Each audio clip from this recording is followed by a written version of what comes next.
तर त्यो आन्दोलन मधेसको थियो। केपी ओलीले भारतको आन्दोलन भनिदियो। तपाईँको बकवास हो के यो, तपाईँको बकवास। यस्ता कुरा डाइभर्ट नगर, हल्को नपार्नुहोस् के। अब मुद्दामा नो सरी, यो अभिव्यक्ति नै तरिकै गलत हो। तपाईँको जुन सीमा उठाउनु भयो त्यसमा केन्द्र भएर डिटेलमा जानुपर्छ। तपाईँ नाकाबन्दीमा कहिले पुग्नुहुन्छ, कहिले चुनावमा पुग्नुहुन्छ, यो लाग्छ कि तपाईँ कसैको भएर तपाईँ भोग गर्न आउनु भएको। सरी, आजसम्म जुन गरियो यो चल्नेवाला छैन। सीमा मेचिएको लिपुधुरा त्यो सरकारले गरिदिनु पर्यो। हामी जति कराए पनि त्यो नहुने भयो के। नेपाल सरकारले भारत सरकारसँग कुरा गरेर त्यो आफ्नो भूमि फिर्ता लिनु पर्यो।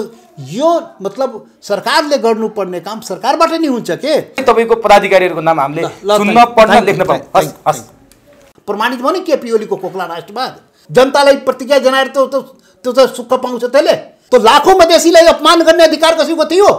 छ कसैको अधिकार? 1 इन्च सीमावर तल माथि पर्यो भने राम्रो हुँदैन।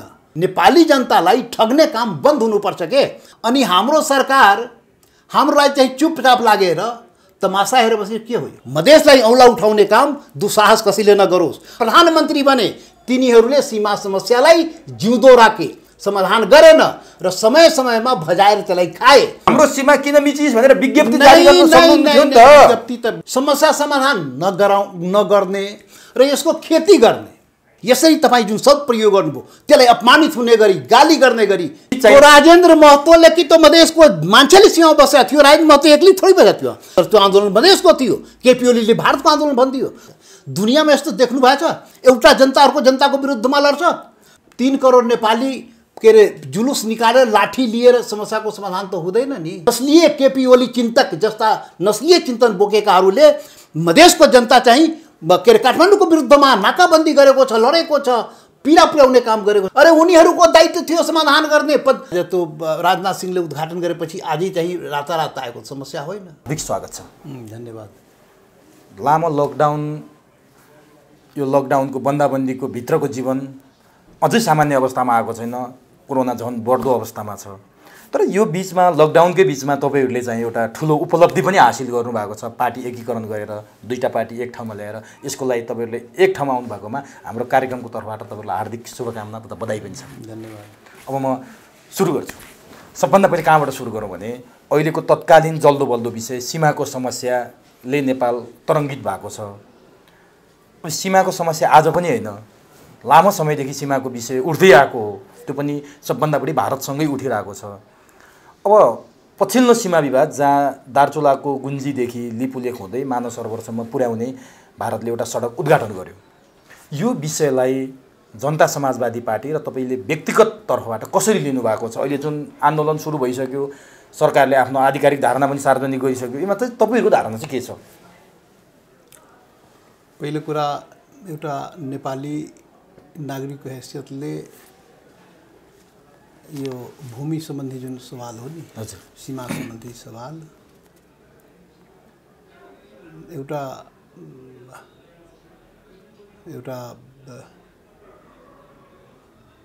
अभिव्यक्ति भनौँ नि। अच्छा, कुनै पनि नागरिकको लागि, दुनियाँमा कुनै पनि नागरिकको लागि त्यो बनाइएको हो। त्यो चाहिँ जन्नी जन्मभूमिश्च स्वर्गादपि गरीयसी। कुनै पनि नागरिकको लागि उसको आफ्नो मुलुक, आफ्नो मातृभूमि, आफ्नो माटो ज्यानभन्दा पनि प्यारो हुन्छ। र यस्तो सवाल जब जब उठ्छ तब त्यो नागरिकलाई, त्यो देशको नागरिकलाई पीडा हुन्छ। त्यो स्वाभाविक हो, हुनु पनि पर्छ। भएन भने त्यो चाहिँ राष्ट्रप्रतिको प्रेम कहाँ भएको मानिँदैन। हाम्रो नेपालको सन्दर्भमा पनि नेपाली भूमिको सन्दर्भमा यस प्रकारका कुरा हुँदाखेरि प्रत्येक नेपालीलाई पीडा पुग्नु स्वाभाविकै हो। र यो सीमा सम्बन्धी जुन सवाल पटक पटक उठ्ने गरेको छ, यो दुर्भाग्य हो। उनीहरूलाई त 2वटा घरा एक ठाउँमा राखेपछि त्यो कहिलेकाहीँ हुन्छ, त्यो टकराव हुन्छ। र 2वटा सीमा एक ठाउँमा जोडिएको मुलुकमा पनि कहिलेकाहीँ विवाद हुन्छ। र फेरि हाम्रो नेपाल र भारतको सीमा त कस्तो छ भने खुला सीमा हो, जो तारबार पनि छैन, घेरा पनि छैन, केही पनि छैन। र यो पिलरको आधारमा चाहिँ त्यसलाई चाहिँ हामीले त्यो सीमाङ्कन चाहिँ गरेर सीमा- मान्नु परेको छ। त यो अवस्थामा यो कुराहरू प्राय उठ्ने गरेको छ। भारतसँग त व्यापक रूपमै सीमा जोडिएको छ र चीनसँग हाम्रो सीमा जोडिएको छ खास गरेर।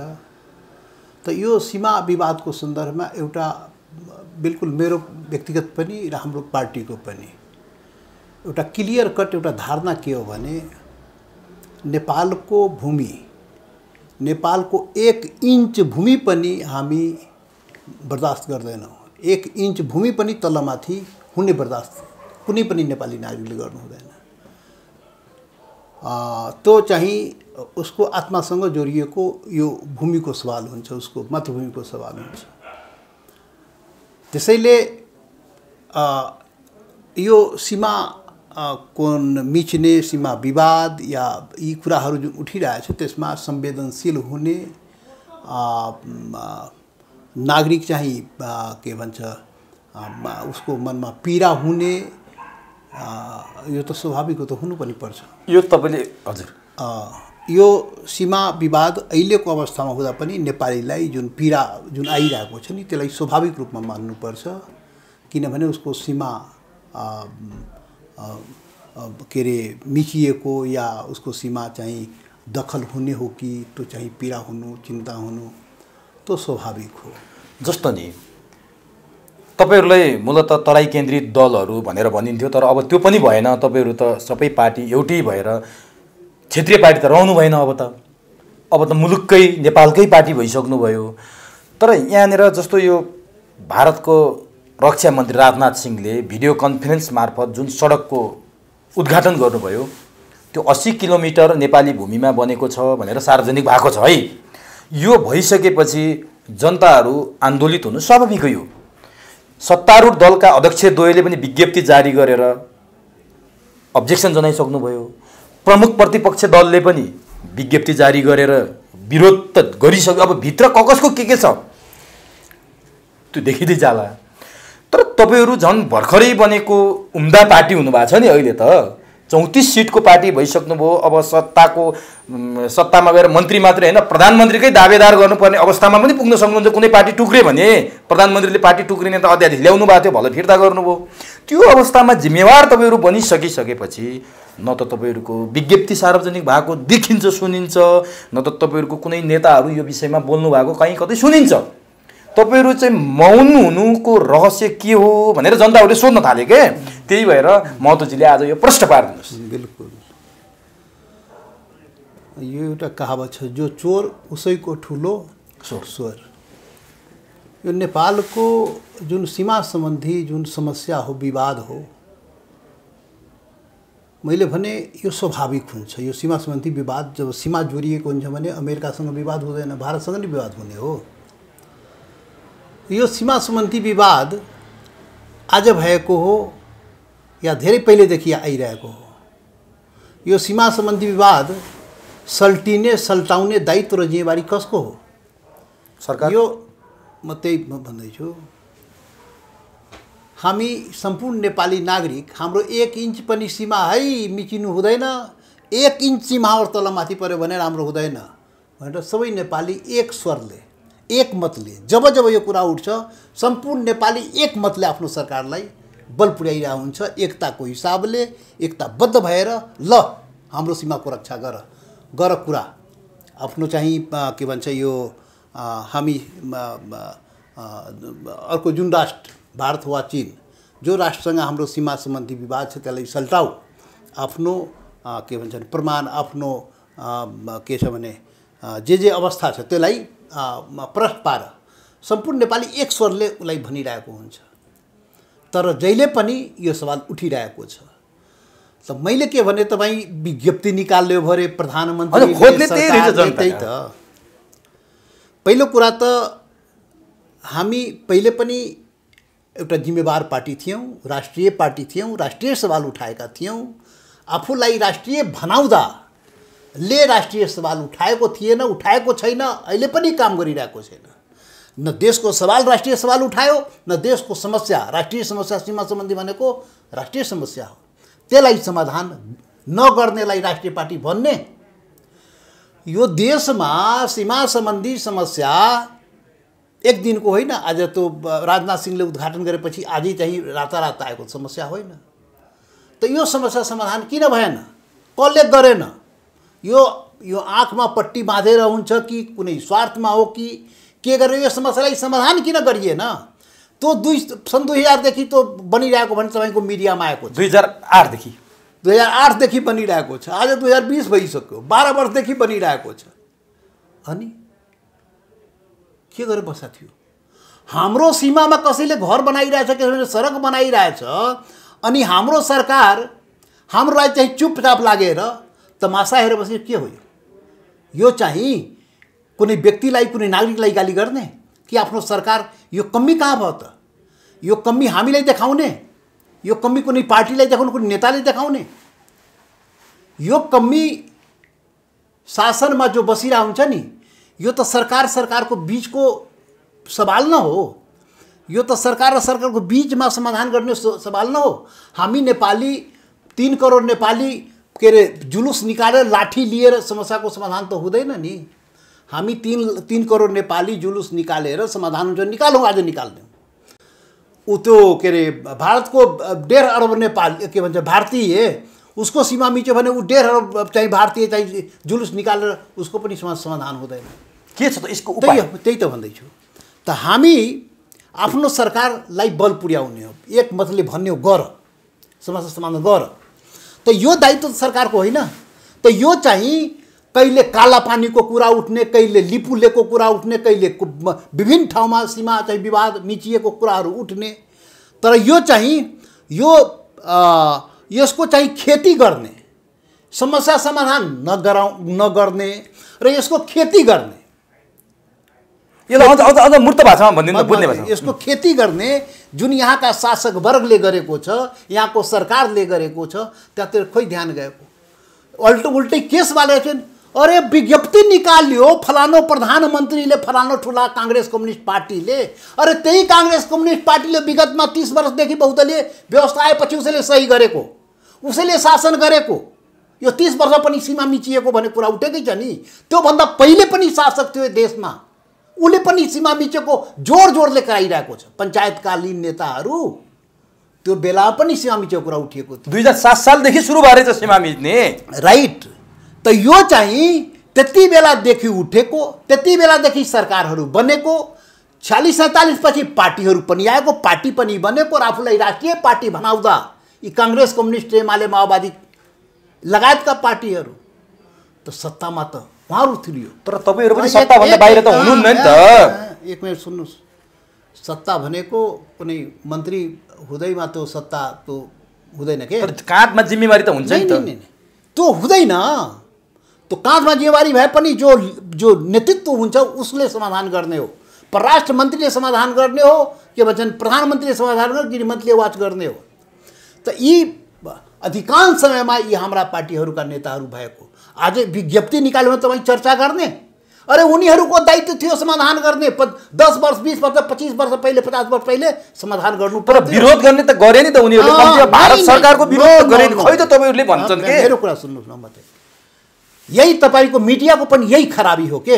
यही खराबी हो। अरे उसले समाधान गर्नुपर्ने ठाउँमा हो, समाधान गर्ने दायित्व बोकेको, विरोध गर्ने प्रतिक्रिया जनाउनलाई जन्म्या होइन। त्यो ठाउँमा पुग्ने मान्छे, कुर्सीमा बस्ने मान्छेले प्रतिक्रिया जनाउनु होइन, समाधान गर्ने हो के? त्यो प्रतिक्रिया जनाउने हो। जनतालाई प्रतिक्रिया जनाएर त्यो त सुख पाउँछ त्यसले। त्यो त समाधान गर्ने जनताले त्यो ठाउँमा राखिदिएको छ, त्यो कुर्सीमा पुर्याइदिएको छ। समाधान गर। र यो समस्याको समाधान सरकारबाट हुने हो। सरकार कूटनीतिक स्तरबाट, सरकारी स्तरबाट दुई पक्ष बसेर समाधान हुने हो। जुलुस निकालेर, विरोध स्टेटमेन्ट निकालेर, विज्ञप्ति निकालेर समस्याको समाधान हुन्छ? नेपाली जनतालाई ठग्ने काम बन्द हुनुपर्छ के? र तपाईँको मिडियाले पनि यो कुरालाई अलि त्यो हिसाबले उठाउने हो के? समाधान गर्नेले प्रतिक्रिया दिएर सुख पाउँदैन के? यहाँ प्रतिक्रिया दिएर सुख पाउँदैन। तर नि र यो मामलामा, सीमाको मामलामा वा राष्ट्रिय जुनसुकै सवालमा यहाँका पार्टीहरू चाहे मधेसका पार्टी हुन् या के भन्छ नि मधेसका पार्टी तपाईँ भन्नुभयो, मैले भनेन त्यो त तपाईँ क्षेत्रीय पार्टी भनेर भनिन्थ्यो। नो क्षेत्रीय, अरे यिनीहरू पो क्षेत्रीय पार्टी जो आफूलाई पुरै देशको भोट लिन्छ तर पुरै देशको कुरा गर्दैन, हिमाल पहाड तराई मधेस जनताको कसैको कुरा गर्दैन, सबैको कुरा गर्दैन, यिनीहरू पो क्षेत्रीय हो, यिनीहरू पो सम्प्रदाय, यिनीहरू नस्लवादी हो, नस्लवादी चिन्तन सोचबाट शासन गर्यो। त खैर केही छैन, हाम्रो सङ्गठन राष्ट्रिय स्तरमा नभएकोले हामीले क्षेत्रीय सङ्गठन त्यही हिसाबले हामीले भने ठिक छ, हाम्रो सङ्गठन अब त त्यसलाई पनि हामी मेटाएर राष्ट्रिय स्तरमै सङ्गठन गर्ने एउटा मुलुकले विकल्प खोजिरहेको छ। नेपाली जनताले विकल्प खोज्यो, किनभने यी सीमा सम्बन्धी विवाददेखि लिएर विभिन्न नागरिकका हक अधिकार पहिचानका सवालहरू, सुशासन र समृद्धिका सवाल, नेपालीका स्वाभिमान र आत्मगौरवका सवाल यिनीहरूले गर्न सकेन, नसकेपछि काङ्ग्रेस कम्युनिस्टले गर्न नसकेपछि जनताले विकल्प खोजिरहेको। 2/3 त दियो नि त, यही राष्ट्रवादी नारा दिया थियो नि, खोखला राष्ट्रवादको नारा थियो नि, ताकि प्रमाणित भयो नि केपी ओलीको खोखला राष्ट्रवाद। त्यसैले नेपाली जनताले आज विकल्प खोजेको छ, त्यो वैकल्पिक शक्ति निर्माणको लागि हिमाल पहाड तराई मधेस पहिचान र अधिकार सुशासन र समृद्धि चाहने नेपालीहरूको एउटा वैकल्पिक शक्ति निर्माणको अभियानमा हामी जुटेका छौँ, लागेका छौँ र त्यो अभियानमा हामी अगाडि बढ्छौँ। मैले भन्न खोजा के भने यो दायित्व, यो जिम्मेवार यो सरकारी स्तरबाट गर्नुपर्ने काम हो, यो प्रतिक्रिया जनाएर मात्र हुँदैन। तपाईँले भन्नुभयो सरकारी स्तरबाट गर्नुपर्छ, पटक पटक भनियो क्या। 7 सालदेखि अहिलेसम्म 70 वर्ष भइसक्यो, 70 वर्षसम्म समाधान भएन। 70 वर्षको यो अवधिमा 46 को परिवर्तनपछि त तपाईँहरू पनि पटक पटक मन्त्री त हुनुभएको छ, उप प्रधानमन्त्री त हुनुभएको छ, जिम्मेवार पद त सम्हाल्नु भएको छ। अब सरकारी स्तरबाट गर्ने हो भनेपछि त तपाईँ मन्त्री भएको बेलामा त यो कुरा उठाएको थियो नि। नो एकदम गलत, यो तपाईँ मन्त्री हुँदा सीमाको समस्या थिएन, यो प्रश्नै उठाउने गलत भयो। एउटा मन्त्रीको हैसियत समाधान गर्ने, यो सरकार भनेको सरकारको जो लिडरसिपमा हुन्छ नि प्रधानमन्त्रीको हैसियतबाट, प्रधानमन्त्रीको लिडरसिपबाट त्यो सरकारले समाधान गर्छ। कुनै एउटा मन्त्रीले एउटा उसको कुनै त्यो उसले चाहिँ यो समस्याको समाधान गर्न सक्दैन। त्यसैले यो यसबाट त्यो गर्नु, त्यहाँबाट समाधान हुन्छ सोच्नु, त्यो कुरालाई अल्झाउनु मात्रै हो। अल्झाउने कुरा चाहिँ नगरौँ। त्यसो भए यो समाधान, राष्ट्रिय समाधान एउटा देशको प्रधानमन्त्री जो देशको नेतृत्व लिइरहेको हुन्छ उसको लिडरसिपमा यो समाधान गर्नुपर्छ। उस देशको प्रधानमन्त्रीसँग कुरा गरेर, अर्को देशको सरकारसँग कुरा गरेर, बाइलेटर चाहिँ आफ्नो दसी प्रमाणको आधारमा यो चाहिँ नारा लगाएर, यो चाहिँ के भन्छ स्टेटमेन्ट निकालेर, विज्ञप्ति निकालेर विरोध गरेर समाधान गर्ने मान्छे विरोध गरेर हुँदैन। अब त्यसो भए गर्नुपर्छ। त्यसो भए नि विरोध गर्नलाई उनीहरूले विज्ञप्ति निकाले, भारतको ध्यानाकर्षण गर्नलाई विज्ञप्ति निकाले, भारतको ध्यानाकर्षण गर्नलाई भारतीय राजदूतावासको अगाडि गएर प्रदर्शन भइरहेछन्।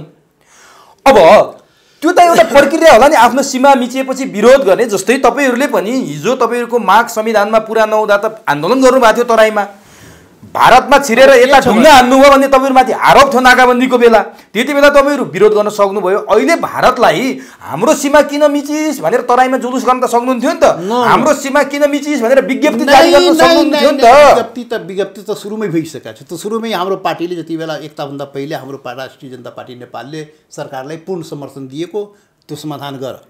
पुरै देश हाम्रो पार्टी मात्रै सबै पार्टी मिलेर यो देशलाई एकताबद्ध भएर गरेको, सपोर्ट गरेको, समाधान गर। अब तपाईँ ढुङ्गा हिर्काउने कुरा गर्नु चर्चा भयो है। अब त सुन्नुहोस् न, यति त डिफ्रेन्सेस त मिडियाले पनि छुट्याउनु पर्छ। तपाईँ जस्तो विद्वानले मिडियाले चाहिँ छुट्याउनु पर्छ, कुन कुरामा कहाँ जुलुस निकाल्ने हो, कुन कुरामा कहाँ नारा लगाउने हो, कुन कुरामा कहाँ पत्थर हाल्ने हो, त्यो तपाईँले छुट्याउने कुरा हो। के छ भने आफ्नो सरकारको विरुद्धमा, आफ्नो सरकारले जिम्मेवारी वहन गरेन भने उसको विरुद्धमा, आफ्नो सरकारको विरुद्धमा नारा जुलुस गर्नुपर्छ, दबाब बनाउनु। तर दाना पानी नै बन्द गर्ने गरी नाकाबन्दी गर्नु तपाईँहरूले भारतलाई सहयोग गर्नुभयो भन्ने आरोप लाग्यो के? त्यो त भन्नेहरू नस्लीय चिन्तन बोकेकाहरूले यो कुरा भन्यो। अब त्यसमा प्रवेश गर्ने, त्यसमा प्रवेश गर्छु। यो पनि मानसिक दिवालियापन हामीलाई आफै पीडा छ। एउटा नागरिक, आफ्नो देशको नागरिकमाथि यो नस्लीय चिन्तन बोकेका शासकले जब अन्धाधुन गोली हान्छ, निधार र छातीमा जब गोली हान्छ, जब अधिकारको कुरा उसले गर्न जान्छ मधेसमा, आफ्नो अधिकारको लागि आन्दोलन गर्छ अनि उसलाई अन्धाधुन गोली ठोक्छ अनि ऊ आफ्नो के अरे रक्षाको लागि त्यो चाहिँ सीमामा गएर त्यो धर्ना दिन्छ, सिंहहरूको जान जोगाउँछ। अनि त्यति बेला आफ्नो सरकारसँग त्यो के भन्छ नि सीमा अवरोध गर्छ, त्यसको नाउँ नाकाबन्दी हुन्छ हैन। अनि त्यहाँबाट त्यो मधेसको जनता लड्छ। अनि यहाँ शासक वर्गले, तपाईँका केही मिडियाले त्यो पनि भने मधेसको जनता काठमाडौँको जनतासँग लडिरहेछ अरे, पहाडको जनतासँग लडिरहेछ। दुनियाँमा यस्तो देख्नु भएको छ, एउटा जनता अर्को जनताको विरुद्धमा लड्छ। तर यहाँ तो अपराध पनि भयो। यो आरोप लगाउने पनि अपराध यहाँका मिडियाहरूले, नस्लीय केपी ओली चिन्तक जस्ता नस्लीय चिन्तन बोकेकाहरूले मधेसको जनता चाहिँ के अरे काठमाडौँको विरुद्धमा नाकाबन्दी गरेको छ, लडेको छ, पीडा पुर्याउने काम गरेको छ, त्यो आरोप लगाए। सरकारको विरुद्धमा त सङ्घर्ष भएको थियो। सरकारलाई दबाब दिन, सिंहदरबारलाई दबाब दिन संविधानमा हाम्रो पनि कुरा राख्दौ, त्यसको लागि भएको। त्यो त तपाईले यहाँ गर्नु पर्थ्यो नि त, सिंहदरबारको अगाडि आएर गर्नु पर्थ्यो। सिंहदरबारको अगाडि गर्दाखेरि मधेसको धरतीमा गर्दाखेरि त्यहाँ अन्धाधुन गोली ठोकिएको। अनि सीमा बाहिर किन जानुभयो तपाईहरु? त्रिपाल टाँगेर बस्नुभयो भन्ने कुरा त्यही भन्दैछु। त्यो सीमा नाकामा गएर हामी बस्नु परेको थियो, सीमा अवरोध गरेका थियौँ, त्यहाँबाट दबाब बनाउन खोजेका थियौँ। त्यसको पक्षमा यहाँका मिडियाले बोलेन, यहाँका नस्लीय चिन्तन बोकेकाहरूले त्यो जनताको पक्षमा बोलेन। यो इतिहासले मूल्याङ्कन गर्छ। त्यो इतिहासले 50 लाख दिने भनेर तपाईले जनतालाई आकर्षित बनाउनु भयो भन्ने कुरा पनि त आयो नि महतोजी। तपाईँ कुरालाई नबङ्ग्याउनुस् के, पहिले त्यो कुरा सुन्नुहोस्। इतिहासले मूल्याङ्कन गर्छ। त्यो मधेसको जनता जुन लाखौँ मान्छे जनता चाहिँ त्यहाँ के भन्छ नि सङ्घर्षमा उत्रिया थियो, त्यो कुनै आफ्नै नागरिकको विरुद्धमा, आफ्नो के अरे काठमाडौँ या पहाडको जनताको विरुद्धमा होइन, तर नस्लीय चिन्तन बोकेका व्यक्तिहरू, केही मिडिया र शासक वर्गका मान्छेले मधेसी जनतामाथि आरोप लगाए। त्यति बेला जनता राजेन्द्र महतो आन्दोलनमा थिएन। राजेन्द्र महतो एउटा नेतृत्वकर्ता थियो। त्यहाँ लाखौँ जनता त्यहाँ सडकमा आएको थियो, त्यो चाहिँ के भन्छ नि यो आफ्नो अधिकारको लागि। अनि त्यो जनतालाई यसरी अपमानित गर्ने, यसरी तपाईँ जुन शब्द प्रयोग गर्नुभयो त्यसलाई अपमानित हुने गरी, गाली गर्ने गरी चाहिँ भन्यो। त्यो आन्दोलनलाई गाली गरेको थियो के, त्यो मधेसको जनतालाई गाली गरेको थियो, त्यो नाकाबन्दीको नाममा गाली गरेको थियो। त्यो कुनै जनताको विरुद्धमा थिएन, तर त्यसलाई जुन सपोर्ट पाउनु पर्थ्यो, त्यो आत्मीयता पाउनु पर्थ्यो, उसलाई भएको गोलीबारीको के भन्छ विरुद्धमा यहाँ काठमाडौँमा के अरे हुनु पर्थ्यो, त्यो चाहिँ भएन। यो चाहिँ इतिहासले त्यो जज गर्छ। त्यो त आज न भोलि, त्यो त यो सबै कुरा इतिहासको। तपाईको त्यो तराईको आन्दोलनलाई सम्मान छ हाम्रो, तर त्यो अनुसारको व्यवहार देखिएन, त्यो अनुसारको अभिव्यक्ति अहिले पनि देखियो। हामीबाट अहिले पनि तपाईँको देखिएन, तपाईँको जुन अभिव्यक्तिले देखिरहेको छु त्यो अनुसारको देखिएन के सुवेदीजी। यो कुरालाई स्वीकार गर्नुपर्छ। आज न भोलि हामी त स्वीकार गराउँछौँ, तर हामी त हामी त राष्ट्रिय स्तरमा जाँदैछौँ नि। यो कुरा त यो नस्लीय चिन्तन बोकेकाहरूले एउटा जनताको अर्को जनताको विरुद्धमा यो काम पुरा गराएको, यो कुरा त प्रमाणित। तर तपाईले आज प्रश्न पार्ने मौका त पाउनु भयो नि कम्तीमा। मैले त्यो अब मैले यहाँनिर जोड्न खोजेँ, एकैछिनमा यतिमा सीमाको विषय कुरा जोड्छु नि तपाईँको पार्टीमा आउँला। जस्तो तपाईँले त्यत्रो आन्दोलन गर्नुभयो, देश विदेशमा चर्चा भएको यो त्यो आन्दोलन, नाकाबन्दी समेत हामीले फेस गरेर बस्नु पर्यो। अझ कतिपयले त राजेन्द्र महतोले दाना पानी नै रोकिदिने रे भनेर समेत आए, त्यो के थियो थाहा छैन है। अनि त्यत्रो आन्दोलन गर्नुभएको थियो, देशै चाहिँ राजेन्द्र महतोले कि त मधेसको मान्छेले सीमा बसेको थियो, राजेन्द्र महतो एक्लै थोरै बसेको थियो। त्यहाँ त लाखौँ मधेसी बसेको थियो नि। त्यो लाखौँ मधेसीलाई अपमान गर्ने अधिकार कसैको थियो? छ कसैको अधिकार हो। र त्यो मधेसको सीमाको जुन कुरा गर्नुभयो, त्यो मधेसको सीमा यहाँको आफूलाई नस्लीय भन्नेहरूले रक्षा गरेको छ। त्यो मधेसको सीमा जुन ठाउँको सीमा हुन्छ, जुन ठाउँमा हुन्छ नि, जहाँको जनता बढी प्यारो हुन्छ, त्यहाँको जनतालाई थाहा हुन्छ र त्यो अवस्थाअनुसार आवश्यकताअनुसार त्यहाँको जनताले त्यसलाई रक्षा गर्छ। त्यसैले मधेसलाई औँला उठाउने काम दुस्साहस कसैले नगरोस्। आज म यो टेलिभिजन तपाईँको मार्फत यो सिधा यो नस्लीयहरूलाई म चुनौती दिन्छु, मधेसमाथि औँला नउठाउनुहोस् है। मधेस कसैभन्दा कम चाहिँ राष्ट्रवादी होइन, के अरे त्यो कसैभन्दा चाहिँ के भन्छ यो आरोप लगाउने या यो यस्ता काम पुरा नगर्नु। अब यो चाहिँ अपराध भइजान्छ र यो चाहिँ यो मुलुकमा सीमा सम्बन्धी विवाद हो। यो नस्लीय चिन्तन बोकेका शासकहरू जो आज नेपालमा शासन गरे, प्रधानमन्त्री बने, तिनीहरूले सीमा समस्यालाई जिउँदो राखे, समाधान गरेन र समय समयमा भजाएर त्यसलाई खाए। यो कुरा भन्नुहोस्, यो कुरा बताउनुहोस्। त्यसैले यो चाहिँ सीमा समस्या बाँकी राख्ने अनि त्यसलाई उठाउने, अनि के अरे राष्ट्रवादका कुरा उठाउने, अनि त्यस जनतालाई ठग्ने, अनि ठगेर चाहिँ आफ्नो उल्लु सिधा गर्ने, अनि यही हो। अब म यहाँनिर जोड्छु, तपाईँको आन्दोलन के गरेको थियो केपी ओलीजीले? के गरेको थियो? आजभन्दा 2-3 वर्ष पहिले चुनाव हुँदाखेरि के गरेको थियो? राष्ट्रवादी केपी ओली भारतको नाकाबन्दी विरुद्ध लड्ने केपी ओली भनेर आइयो नि त। आज के भएको छ सुन्नुहोस्, आज जनताले के महसुस गरिरहेको छ, त्यो नाकाबन्दी सीमा अवरोध मधेसले गरेको थियो, मधेसी जनताले गरेको थियो, त्यसलाई भारतले अमेरिका सारा दुनियाँले नैतिक समर्थन दिएको थियो, तर त्यो आन्दोलन मधेसको थियो। केपी ओलीले भारतको आन्दोलन भनिदियो, मधेसको समस्या मधेसको जनताले केही सवालको लागि आन्दोलन गरेको। केपी ओलीसँग मिलेर राष्ट्रिय सभामा चुनाव लड्नुभयो, फेरि तपाईँहरू तिनै केपी ओलीको सहयोगमा विमलेन्द्र निधिलाई हराउनु भयो तपाईँले। अनि के भन्ने त यहाँ आयो त सबै? यो तपाईँको बकवास हो के, यो तपाईँको बकवास। यस्ता कुरा डाइभर्ट हल्को नपार्नुहोस् के। चुनाव त तालमेल हुन्छ, चुनाव त भोटको आदान प्रदान त हुन्छ, जोसुकै पनि हुनसक्छ। नीतिगत सम्झौता होइन कि चुनावको तालमेल जोसँग पनि हुन्छ के, नीतिगत सम्झौता पनि हुन्छ। त के अरे कम्युनिस्ट पार्टीसँग हाम्रो चुनावी तालमेल थियो, चुनावी तालमेल हुन्छ, त्यो जहिले पनि भइरहन्छ। काङ्ग्रेस कम्युनिस्टको सिद्धान्त भनेपछि तपाईँहरूको बाहिर देखाउने मात्रै होइन, विरोध भन्ने केपी ओलीको फेरि तपाईँ मिडियाको मान्छे यस्ता प्रश्न गरिदिनुहुन्छ। म पहिले भन्छु चुनावी तालमेल जोसुकै पनि सँग हुनसक्छ, नीतिगत गठबन्धन सबैसँग हुँदैन। कम्युनिस्टसँग नीतिगत गठबन्धन हाम्रो सम्भव छैन, तर चुनावी तालमेल त भयो। सिटको त्यहाँ राष्ट्रिय सभामा सिटको थियो, अब त्यो हङ थियो, त्यहाँ कुनै पार्टीको एउटा त थिएन, मिल्नै पर्ने थियो, मिलेर चाहिँ आफ्नो चुनाव। तर अहिले मिलेर पार्टीसँग पनि मिल्न सकिन्थ्यो नि, अहिले जुन पार्टीसँग मिलेर एउटै पार्टी बन्नु भएको छ त्यो सब त भएन, त्यति बेला गठबन्धन हुन सकेन। किनभने तराईमा त तपाईँहरूकै सरकार छ नि त, भएन, गठबन्धन भएन। चुनावी तालमेल त लाभको लागि गर्दैन हो। ठिक छ, त्यो प्रसङ्ग छोडौँ। तपाईँ त्यसैले डाइभर्ट गर्नुहुन्छ, त्यो त मेरो आपत्ति हो तपाईँमाथि। ठिक छ, तपाईँको प्रस्तुतिमाथि आपत्ति हो। तपाईँ जुन मुद्दा उठाउनुभयो त्यो मुद्दाबाट पर हटेर सरी, यो अभिव्यक्ति नै तरिकै गलत भयो तपाईँको। जुन सीमा उठाउनु भयो त्यसमा केन्द्रित भएर डिटेलमा जानुपर्छ। तपाईँ नाकाबन्दीमा कहिले पुग्नुहुन्छ, कहिले चुनावमा पुग्नुहुन्छ, लाग्छ कि तपाईँ कसैको भएर तपाईँ भोग गर्न आउनु भएको। सरी, आजसम्म जुन गरियो यो चल्नेवाला छैन, यो चल्दैन। म भने नि यो चल्दैन। र राष्ट्रवादको नाउँमा यो नस्लीय राष्ट्रवादमा 1 लाख करोड गुणा भन्दा बढी हामी राष्ट्रवादी छौँ। यो अब दिन गयो, अब जति बेलासम्म अब यो हामी बिस्तारै सबै बताउँदै जान्छौँ नि, केही छैन। अब जस्तो जनताले के आशा गरेका छन् भने, जस्तो हिजो नाकाबन्दीको बेला तपाईँहरूको आन्दोलन थियो, सीमा मिचिएको विरुद्ध हिजो देशले कानुनी रूपमा तपाईँहरूलाई चाहिने विभेद गर्दाखेरि तपाईँहरू आन्दोलित हुनुभयो, संविधानमा तपाईँहरूका माग पुरा नहुँदा आन्दोलित हुनुभयो। आज सीमा मिचिँदाखेरि पनि त्यही तरिकाको आन्दोलन गरौँ न त तराईमा भन्दाखेरि के गर्नु?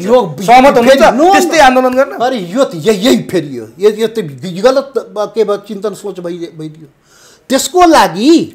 यसको लागि नेपालमा हामीले आन्दोलन, जनताले आन्दोलन गर्ने होइन के, यसको लागि भारतीय दूतावासमा गएर आन्दोलन गर्ने होइन। उपाय के छ, समाधान त्यही भन्दैछु। त तपाईँ प्रेस्क्राइब गर्नुहुन्छ, मिडियाले प्रेस्क्राइब गर्छौ भएन। सोध्नु तपाईँको विचारमा विचार बचाउँछु नि, विचार भन्दिन त समाधानको उपाय हो त्यो सोध्नुहोस् न त। म भने नि नेपाली जनताले जुलुस निकालेर यो समस्याको समाधान हुँदैन। भारतीय दूतावासमा जुलुस निकालेर पुतला जलाएर त्यो समस्याको समाधान हुँदैन। पुतला आफ्नै प्रधानमन्त्रीको जलाउने, आफ्नो सरकारको विरोध गर्ने हो। तिमी नालायक सरकार के अरे भन्छ, यो दुनियाँ चाहिँ कोरोना उसमा फसेको बेलामा के भन्छ नि, सङ्क्रमण परेको बेलामा यसले कस्तो कस्तो काम गर्यो त्यो त छँदैछ। त्यो सरकारले, जुन सरकारले जनताको लागि गर्नुपर्ने त्यो काम नगरेर अनि के गरेको, त्यसैलाई हामी आफ्नो सरकारले पो दबाब बनाउने, आफ्नो सरकार जो जिम्मेवारी वहन गरिएको छैन, राष्ट्रघाती काम गरेको छ। राष्ट्रघाती काम भनेको राष्ट्रहितको काममा त सीमा सुरक्षा गर्नु पर्दैन, राष्ट्रको हितमा त सीमा विवाद समाधान गर्नु पर्दैन। हाम्रो सीमा कसैले मिचिरहेको छ भने त्यसलाई रक्षा कसले गर्ने हो? तपाईँले गर्ने, तपाईँको मिडियाले गरेर हुन्छ, मैले गरेर हुन्छ कि सरकारले गर्नुपर्छ? एउटा सरकारले अर्को सरकारसँग वार्ता गरेर कुरा गरेर अनि त्यो चाहिँ आफ्नो समस्याको समाधान गराउनु पर्दैन? सरकार त्यसैको लागि हुन्छ, जनताले सरकार त्यसैको लागि बनाएको हुन्छ। यो राज्यको दायित्व, सरकारको दायित्व, र सरकारले राष्ट्रवादी काम गरेर पनि त्यसलाई राष्ट्रघाती बन्नुपर्छ। र जुन सरकारका प्रधानमन्त्रीले जनताको समस्या समाधान गर्न सकेन, राजा खोखला के अरे घरियाली आँसु भने बुझ्नुहुन्छ, घरियाली आँसु जुन बाहिरहेछ, विज्ञप्ति दिएर गोहीको आँसु भन्नुभयो, गोहीको आँसु विज्ञप्ति दिएर हुन्छ। र तिमी त समस्या समाधान गर्ने ठाउँमा किन नगरेको? त्यसैले त्यो जुलुस निकालेर हुँदैन। मधेसमा या काठमाडौँमा जति पनि यो जुलुस निकालेर हुँदैन। सडकमा चाहिँ टायर बालेर हुँदैन, अर्को देशको विरोध गरेर, चाहे भारत होस् या चीन होस्, सीमा त मिचिएको भन्ने आएको छ नि चीनबाट वा भारतबाट। अनि त्यसको विरुद्धमा त्यो देशको विरुद्धमा जनता चाहिँ जुलुस निकालेर हुँदैन। जनताले आफ्नो सरकारलाई भन्ने हो, समर्थन गर्ने हो, सहयोग गर्ने हो र सरकारले गरेन उसको विरुद्धमा बरु सरकार आफ्नो सरकारको विरुद्धमा तिमी किन नगरेको भनेर जसरी अहिले महामारीमा सरकार गरिरहेको छैन सरकारको विरुद्धमा हामी पार्लियामेन्टमा बोल्यौँ, भोलि अवस्था पुनः सडकमा बोल्छौँ। कुनै समस्या समाधान गरेन भने अस्ति नै यो अध्यादेशको संविधान सम्बन्धी नभएपछि हामी त्यत्रो आन्दोलन गरेको त्यो त सरकारले गर्नुपर्ने काम नगरेपछि जनताले आफ्नो सरकारमाथि पो दबाब बनाउँछ। तर नि तपाईँ जिम्मेवार पार्टीको नेता, जिम्मेवार नेता पनि हो, प्रधानमन्त्री ओलीले चिन्नुहुन्छ पनि राम्रोसँग, तपाईँले सुझाव चाहिँ दिनुभएको छ कि छैन यो तरिकाले सीमाको समस्या समाधान गर्नुहोस् भनेर? यो त प्रधानमन्त्री लाखौँचोटि नेपाली जनताले भनिसक्यो। मेरो त छोडिदिनुहोस्, नेपाली जनताले भन्छ, पार्टीले भन्छ, औपचारिक निर्णय गरेर भनिसक्यो। गर बास 2/3 शक्तिशाली सरकार देशलाई बचाऊ, जनतालाई बचाऊ। जनतालाई बचाएको हेरिहाल्यौँ, अब देश जोगाइरहेको पनि त्यो नि हेरिरहेको छु भन्दा पहिलेको सबै सरकारले गरेको हेरिहाल्यौँ र जनतालाई जोगाएको पनि हेरिरहेको छु। त्यसैले यो जुन तरिका हो सोच्ने, यो चिन्तन गर्ने जुन तरिका हो, सोच्ने तरिका हो, दोषी को?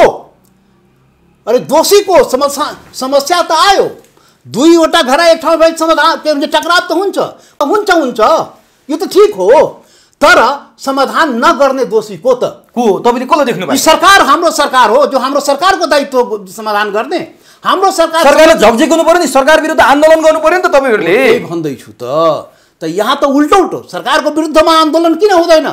यस्तो के अरे सरकार चाहिँ यो राष्ट्रवादको नाम दिएर 2/3 मत ल्यायो अनि आज त्यो जनताको लागि केही गरिरहेको छैन। त्यही जनताले जसले मत दियो उसको त्यो जनताको लागि केही गरिदिएन। यो सीमा जुन रक्षाको लागि विगतमा जति सरकार बन्यो त्यो सरकार बनाउनेहरू आज जुलुस निकाले, आज नारा दिइरहेछ, आज चाहिँ विज्ञप्ति निकालिरहेछ, पक्राउ परिरहेछ, भट्टाभट माइती घरबाट मान्छे पक्राउ गर्दैछ सरकारले। अनि के हो त? तिमी कुर्सीमा थियो त्यति बेला त्यो लिपुलेको सडक बनिरहेको थियो, के गरिरहेको थियो तिमी? बन्न दिएको तिमी सदनमा सोध्नुभयो तपाईँले? त्यही त म भन्दैछु, सडकमा सदनदेखि लिएर मिडियादेखि सडकमा त्यही त भन्दैछु, जब कुरा उठाउनु भनेको नि त।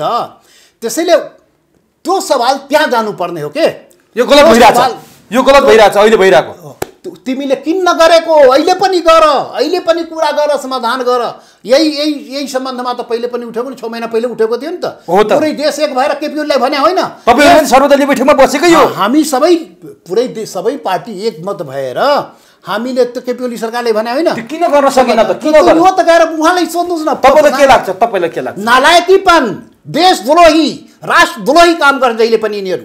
खोखला राष्ट्रवादको नारा दिन्छ, जनतालाई गुमराह पार्छ। केपी ओली राष्ट्रवादी होइनन्। अब त्यो तपाईँ को होइन, को मतलब तलदेखि माथि म त भनिरहेको छु नि, यो नगर्नेहरू र नारा मात्रै लाउनेहरू। अनि त्यसैले यो चाहिँ मधेसलाई तपाईँ के राष्ट्रघाती हेर्ने, मधेसी नेतालाई राष्ट्रघाती हेर्ने, अनि त्यता औँला उठाउने यो नस्लीय चिन्तन बोकेका मिडियाहरूले पनि त्यो गर्छ, नस्लीय चिन्तन बोकेका शासकले पनि त्यही गर्छ। त्यो धन्दा बन्द गर्नुहोस्। यो देशको मधेसी हो चाहे जनजाति होस्, हिमाल हो चाहे पहाड होस्, तराई होस्, त्यो त्यस्ता आरोप लाउने काम बन्द गर्नुहोस्। यो मिडिया पनि यसको दोषी हो। मिडिया पनि नस्लीय चिन्तनको आधारमा अभिव्यक्ति दिन्छ, कुरा उठाउँछ र गर्छ। यो धन्दा चल्नेवाला छैन। अब यो चाहिँ यस्ता काम कुरा बन्द गर्नुपर्छ र सही र तथ्य कुरा अगाडि ल्याउनुपर्छ। अब ठिक छ, यो सीमाको विवादलाई हामी यतिमै सकौँ। अब तपाईँको पार्टीमा केन्द्रित हुन्छ। त्योभन्दा अगाडि मलाई एउटा जिज्ञासा लागेको प्रश्न, एउटा सोध्न मन लागेको प्रश्न, तपाईँले नस्लीय शब्द धेरै प्रयोग गर्नुभयो। मैले त बुझौँला, आम जनताले बुझ्दैन, दर्शकले बुझ्दैन, यो धेरै प्रयोग हुन्छ। वास्तवमा यो नस्लीय भने चाहिँ के हो? पटक पटक प्रयोग भयो क्या यो नस्लीयको अर्थ चाहिँ के हो महतोजी? नेपाल भनेको विविधता भरियो मुलुक हो के? हिमाल, पहाड, तराई, मधेस र यहाँ विभिन्न जात जाति। नेपाल निर्माण हुँदाखेरि 4 वर्ण 36 जातको साझा फुलबारी भनेको थियो र यो साझा फुलबारी बन्न सकेन के? सबै छ हिमाल, पहाड, तराई, मधेसमा सैकड़ों जात जाति नेसनालिटीहरू छन्। राष्ट्रियताले भरिएको मुलुक हो यो। बहुभाषी, बहुसांस्कृतिक, बहुजातीय देश हो यो। हामी सबैको देश हो यो। सबै मिलेपछि एउटा नेपाल एउटा तयार हुन्छ, एउटा नेपालको माला बन्छ। त यो सबैको देश हुने काम कुरा चाहिँ गरिएन। काम कुरा केही सीमित, केही एकल जातीय आधारमा नेपालको शासन चलाउने काम गरियो के?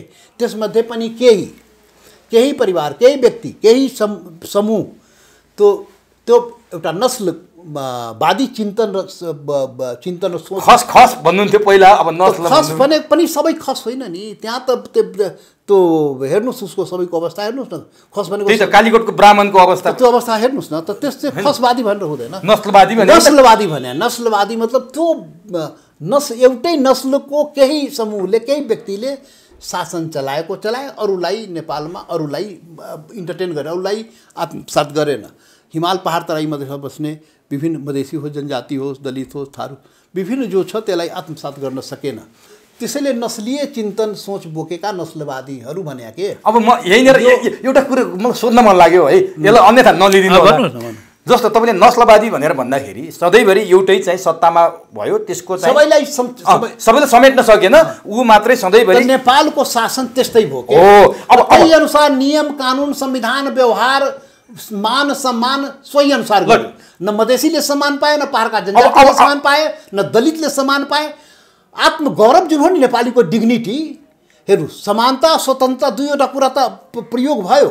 समानता कम्युनिस्टहरू नारा लगाए, स्वतन्त्रता यो डेमोक्रेसीको लागि नारा लगाए, तर एउटा फ्रान्सेली राज्य क्रान्तिमा एउटा डिग्निटीको सवाल उठाएको थियो, आत्मगौरव।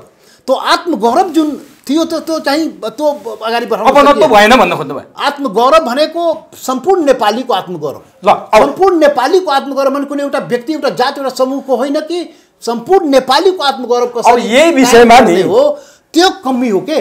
त्यो चाहिँ हामीले गर्न सक्नु। यो मैले बुझेँ। अब मलाई यहाँ कहाँनिर प्रश्न उब्जियो भने नि यति तपाईँले भनिरहँदा, जस्तो अब तराईकै कुरा गरौँ न, तपाईँहरूको अहिले प्रदेश 2 भनौँ होइन, तपाईँहरूको जहाँ चाहिँ कोर तराई छ, मध्य त्यो प्रदेश तराईमा सधैँभरि मैले थाहा पाएको अनुसार 46 सालको परिवर्तनपछि कि राजेन्द्र महतो, कि महन्त ठाकुर, कि उपेन्द्र यादव, कि हृदय त्रिपाठी, यिनै व्यक्ति, शरद सिंह भण्डारी, यस्तै मात्रै आउनुभयो। त्यहाँ पनि त छ नि तपाईँहरूको, त्यहाँ पनि विभेद छ, डिस्क्रिमिनेसन त त्यहाँ पनि छ।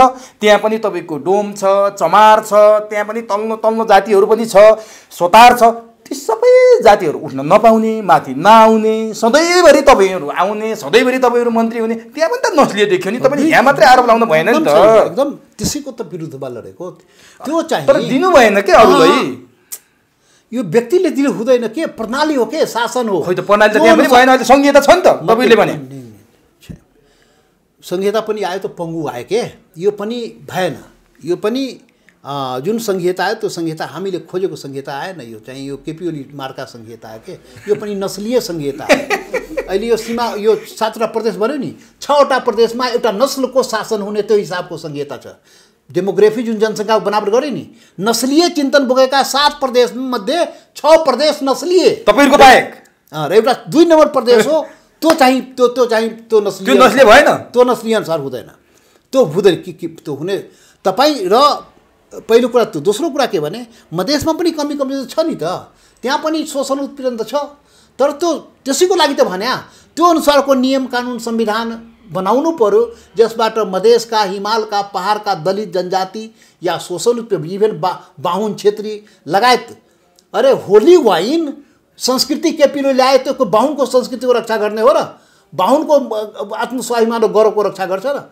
त भनाइको मतलब यो एउटा मात्रै कुरा होइन, हिमाल पहाड तराईमा विभिन्न प्रकारका सवालहरू छन्, त्यसलाई सम्बोधन गर्नुपर्छ। त्यसलाई कसरी हुने, त्यो अनुसारको नियम कानुन संविधान, त्यो अनुसारको व्यवस्था, त्यो अनुसारको चिन्तन सोच बनाउनु पर्यो।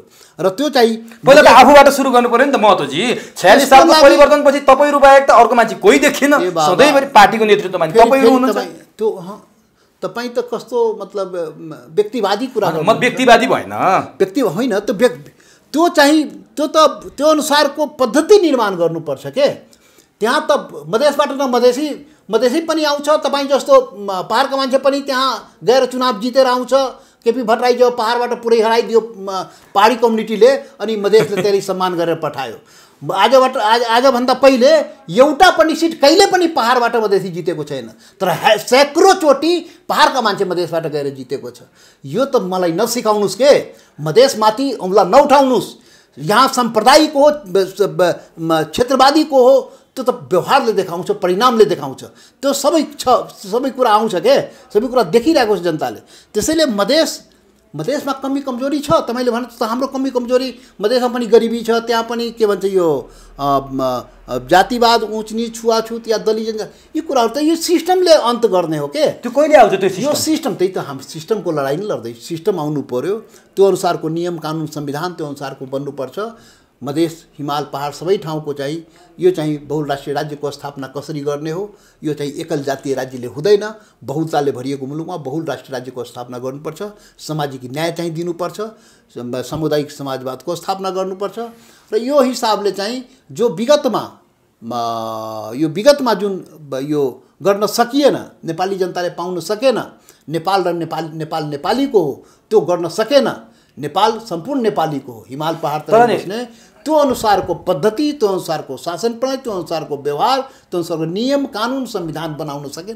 के बन्यो यो संविधान जुन बन्यो, केही नस्लीय के भन्छन् यो ठुला बडा भनाउँदाको स्वार्थको रक्षाको लागि यो बनाइएको संविधान होइन। किन स्वीकार गर्नुभयो तपाईँले? फेरि यो विरोध त गर्नुभएको थियो। हामी त यो संविधानलाई आंशिक रूपमा त स्वीकार त गरिएकै हो नि, किन संवैधानिक सर्वोच्चता मान्नुपर्छ।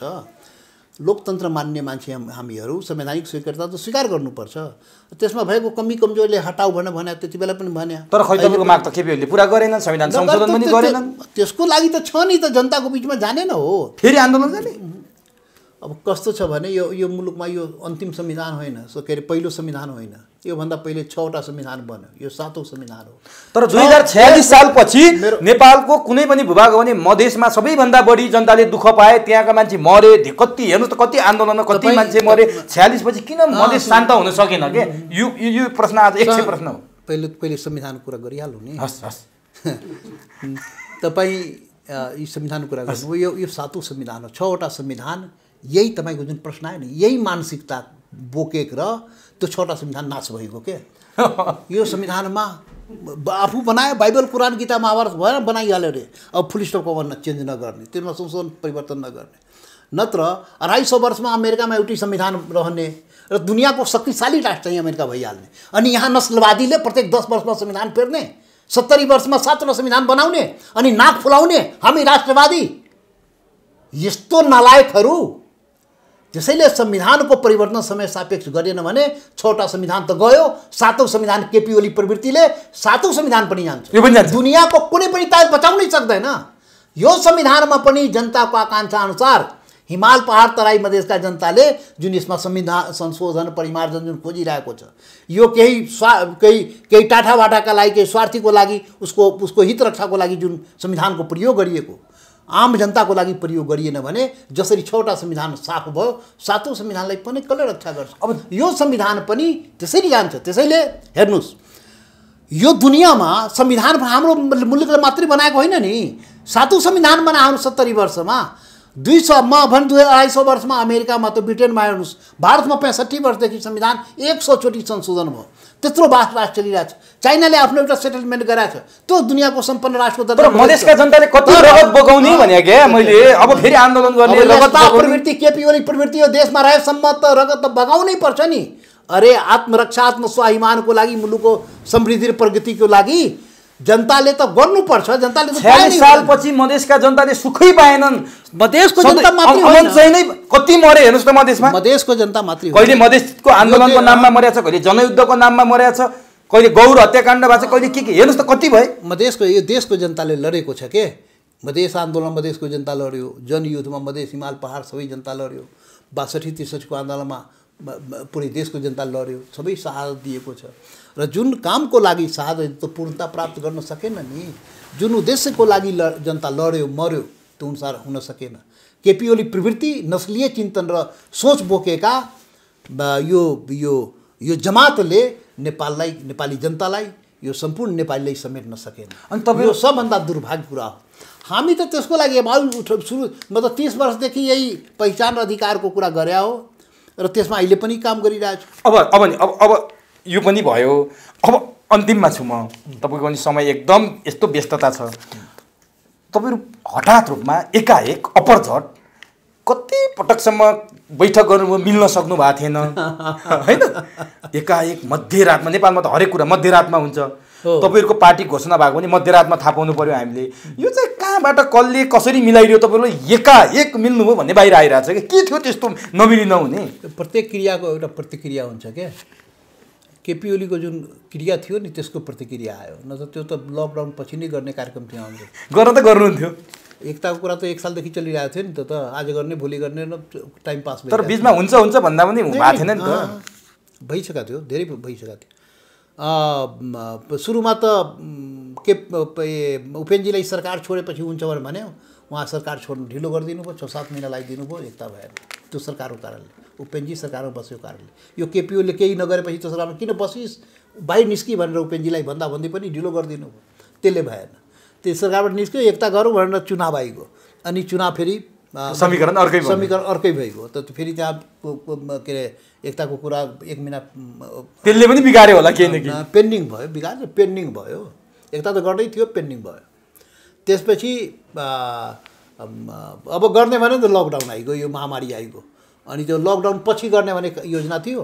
अब बिचमै केपी ओलीले तिम्रो पार्टी तोड्छु फोड्छु भनेर राजपा समाजवादीलाई तोड्छु फोड्छु मिलाउँछु, आफ्नोमा मिलाउँछु, सांसद के अपहरण गर्छु के यस्ता कुराहरू गरेपछि रातारात चाहिँ त्यो चाहिँ जादुको छडी भयो, के अरे अध्यादेश ल्यायो। त्यो लोकतन्त्रको विरुद्धमा, लोकतान्त्रिक पद्धतिको विरुद्धमा देशमा अस्थिरता ल्याउने, हेर्नुहोस् मानवता विरुद्धको अपराध भन्छु, अक्षम्य अपराध केपी ओलीले गर्यो, सरकारले गर्यो। मानव चाहिँ सङ्कटमा छ, पुरा देश दुनियाँको मानव सङ्कटमा, हाम्रो नेपाली जनता पनि सङ्कटमा छ। कोरोनाबाट कसरी जोगिने, त्यो महामारीबाट कसरी जोगिने, त्यो सङ्कटमा परेको बेलामा यो चाहिँ काम कुरो एकातिर कुम्लो बोकी ठिमीतिर जनता त्राहीमा मर्को छ, यसले चाहिँ अध्यादेश ल्याउँछ रातारात, आफ्नो पार्टीसँग समेत सल्लाह नगरिकन अनि अध्यादेश ल्याउँछ। के को लागि त लोकतन्त्रलाई कमजोर पार्ने, पार्टी सिस्टमलाई कमजोर पार्ने, के अरे प्रतिपक्षी पार्टी नहुने गरी यो त सारा उपलब्धिलाई समाप्त पार्ने, अनि त्यसमा फेरि हाम्रो पार्टीलाई शिकार बनाउने, राजापा समाजवादीले तोड्ने रे, आफ्नो कुर्सी जोगाउने रे। दुनियाँ सरकार चाहिँ कसरी कुर्सी जोगाउनु तपाईँको त आवश्यकै पर्दैन थियो नि। अरे उसको पार्टीभित्र थियो नि, हाम्रो पार्टी फेरि आफ्नो पार्टीमा मिलाउन, आफ्नो बहुमत पुर्याउने अनि फुटाउने, त्यही त अब त्यही त हो नि, बहुमत पुर्याउने। तपाईँले त सलाम गर्नु पऱ्यो, धन्यवाद दिनु पऱ्यो, तपाईँले मिल्न त प्रेरित गरे नि त केपी ओलीले त। यो त फेरि पोजिटिभ कुरा पनि होला नि, सकारात्मक पनि त दिनु पऱ्यो। यो चिन्तन सोच, यो कुन समाजमा हो त्यो समाजमा रहोस्। हजुर, यस्तो नालायकीपन काम गरेपछि पनि त्यो बडा राम्रो गर्यो भन्ने भनिरहनु भएको छ। मैले त राम्रो काम गरेँ भन्नुहुन्छ त, उहाँले कम्तीमा झुटाइदिए, उहाँहरू मिल्दैन। नालायकीपन काम त त्यो चाहिँ त्यो त हामीले जवाब दियौँ, इटका जवाब पत्थर से भन्छ नि। उहाँले सरप्राइज दिनु खोज्नु भएको थियो, तपाईँले सदनमा नि यही बोल्नु भएको थियो, सरप्राइज दियो, के अरे दिनु गयो तिमीहरूको पार्टी बस अब आयो अध्यादेश गयो, हामीले सरप्राइज, हामी इमिडिएट पनि। तर बाध्यताले मिल्नु भएको छ अरे नि त तपाईँहरू पनि केपी ओलीलाई देखाउनलाई उकुस मुकुस भएर। होइन, स्वाभाविक हो नि, उसले हामीलाई फोड्छु भने पनि हामी जुटेर देखाइदियौँ। तर कति दिन हो भन्छन् मान्छेले, किनभने तपाईँहरू त मिल्न पनि सक्नुहुन्न। अब त्यो त मिल्न पनि छिटो, फुट्न पनि छिटो हो। उहाँको पार्टीलाई सोध्नु होला, उहाँको पार्टी, उहाँको त्यो एउटा पार्टी मिलेको छ नि कम्युनिस्ट, के अरे उहाँ त मिडिया जस्तो छँदै छैन भाइ, त त्यो कुरा त्यहाँ सोध्नुहोस् के। अनि हाम्रो त अहिले बच्ची पैदा भएको छैन, यसले त गर्भधारण मात्रै भएको, अनि यो चाहिँ प्रश्न हामीलाई गर्नु भएन नि। तर तपाईँहरूलाई एउटा आरोप छ क्या, त्यो मिल्दाखेरि बहुराष्ट्र भन्ने उल्लेख गर्नु भएको रहेछ, त्यो तपाईँहरूले बहुराष्ट्र अहिले कतिचोटि मैले प्रयोग गरेँ, खास के थियो मुद्दै परेको छ तपाईँको त्यो विषयमा निर्वाचन आयोगमा कोही नस्लिए गएर दिया होला होइन, केपी ओलीकै भातृ सङ्गठनको एकजना, त्यही त केपी ओली नस्लिए, उसको मुद्दा दिने पनि नस्लिए होला नि त, त्यहाँ गएर बहुराष्ट्रको विरोधमा। त्यो नस्लिएको विरुद्ध भनेको बहुराष्ट्रिय राज्य हो के, नस्लिएको विरुद्ध हो त। नस्लिए भने एउटा जातिको कुरा गर्छ, एउटा नस्लको कुरा गर्छ। बहुराष्ट्रिय राज्य भनेको सबै कुरा, 4 वर्ण 6 जातको फुलबारीको कुरा गर्छ। हिमाल पहाड तराई बस्ने यो विभिन्न बहुलताले भरिएको मुलुक, बहुल राष्ट्रियताले भरिएको मुलुक, यो के भन्छ नि, यो राष्ट्रियता भनेको राज्य होइन, देश होइन के, यो नेसनालिटीलाई हामीले भनेको बुझाउन सक्नु पर्यो नि त आम जनताले। तपाईँ होइन, दुनियाँमा बुझेकै छ नि, यहाँ त नस्ल, यहाँ त डाइरेक्टलीहरू छ नि त, बुझेर पनि बुझ बजाउने के। यो राष्ट्रको कुरा गरायो होइन, बहुराष्ट्रियता भनेको धेरै राष्ट्रको कुरा गरायो होइन, धेरै जातीय कुरा गरे, धेरै समुदायको कुरा गरेको, धेरै बहुसमुदाय लेखा भयो भने त हुन्छ नि त्यहाँ। तपाईँ नहीं, त्यो चलन चल्तीको शब्द हो, त्यो चलन चल्तीको शब्द हो। नेसनालिटी भनेको थारू भनेको एउटा नेसनालिटी हो, मधेस पनि नेसनालिटी हो, जनजातिमा विभिन्न जनजातिहरू छ नि, त्यो नेसनल पहिचान हो के, त्यो नेसनालिटी भनेको पहिचान हो। हाम्रो के त हामी बाहुन क्षेत्री खसहरूको चाहिँ के व्याख्या गरिदिनु, त्यो पनि नेसनालिटी हो।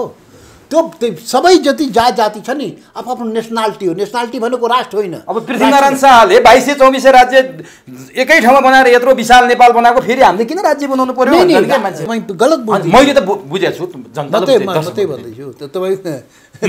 तपाईँ त्यही बुझेर प्रश्न गरिदिनु हो नि त। त्यो तपाईँले के हो भनेर प्रश्न गर्नुहोस् न। तपाईँ ठोकुवा गरेर त्यही म गरिनँ ठोकुवा, ल तपाईँ भनिदिनुहोस् ल। राष्ट्रियता बहुल राष्ट्रिय राज्य भनेको धेरै देश बनाउने कुरा गरे होइन, धेरै देशको कल्पना होइन, राष्ट्रको कल्पना होइन, खालि बहुपहिचानको कुरा गरे हो। बहुल जातीय देश हो यो, 4 वर्ण 6 जातको फुलबारी हो यो, कुनै एउटा जातको देश होइन। बहुल राष्ट्रिय राज्यको स्थापना भनेको सबैको देश हो, सबै इथनिसिटीको देश हो, सबै जाति जनजातिको देश हो यो। राष्ट्रियता त्यो सेन्समा इथनिसिटीलाई भने हो के इथनिसिटी मतलब त्यो जाति जनजाति जो विभिन्न छन् त्यो सेन्समा त्यसको प्रयोग भएको हो। त्यो फेरि नेपालमा मात्रै होइन, त्यसमा गम्भीर खतरा केही छैन। नै त्यो त यो त के भन्ने, तपाईहरु त फेरि टुकार्न खोजे भन्ने आरोप विखण्डनकारी भनिन्छ। यो सब बकवास हुआ यार। अरे त्यो देश टुक्राउने कुरा होइन नि। अरे भने नि थारू एउटा नेसनालिटी हो, बाहुन एउटा नेसनालिटी हो, क्षेत्रीय नेसनालिटी हो, मधेसीमा पनि मधेसी एउटा नेसनालिटी भनौँ नि, जनजातिमा पनि नेसनालिटीहरू छन्। तपाईँ पहिचान हो के, अब यस्तो जातीय पहिचान, त्यसलाई त्यो अर्को भन्यो भने जातीय पहिचान हो, सामुदायिक पहिचान जो हो त्यसलाई नेसनालिटी भनिएको। अब यति कुरा गरिसके तपाईँलाई एउटा प्रश्न सोधेँ।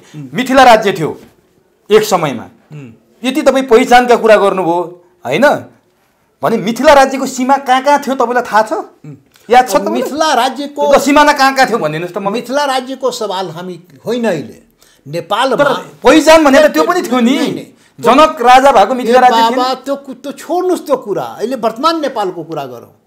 पृथ्वीनारायण शाहले नेपालको एकीकरण गर्दा 4 वर्ण 36 जातलाई एउटा फुलबारी बनाए।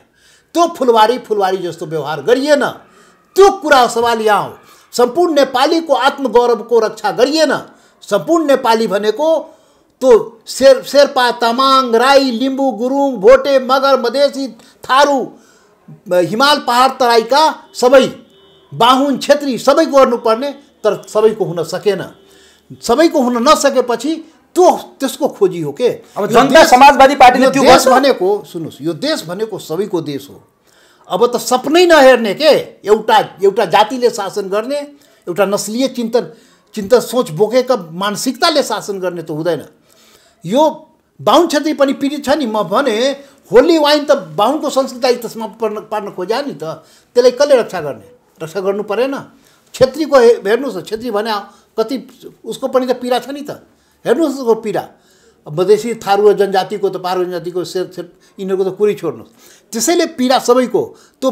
यो चाहिँ नस्लीय चिन्तन सोचलाई समाप्त पार्नुपर्छ। बहुल राष्ट्रिय राज्यलाई स्थापना गर्नु पर्यो भने सबैको मान्यताले स्थापना, सबैको पहिचानले स्थापना। अब 7वटा राज्य धान्न गाह्रो भयो, 751वटा त धान्नै गाह्रो भयो भनेर कुरा आइसके, संहिताको विकल्प खोज्न थालिसके। अब तपाईँ बहुराष्ट्र अझै कुरा गर्दै हुनुहुन्छ। यो पनि सोचाइ गलत हो नि त। त्यो प्रान्तको कुरा, यो 100 प्रान्त बनाउने कुरा होइन नि त। यो प्रान्तको त फेरि अर्कै सिद्धान्त हो। मान्छे यहाँ बुझ्दै कन्फ्युज भयो क्या तपाईँको कुरा।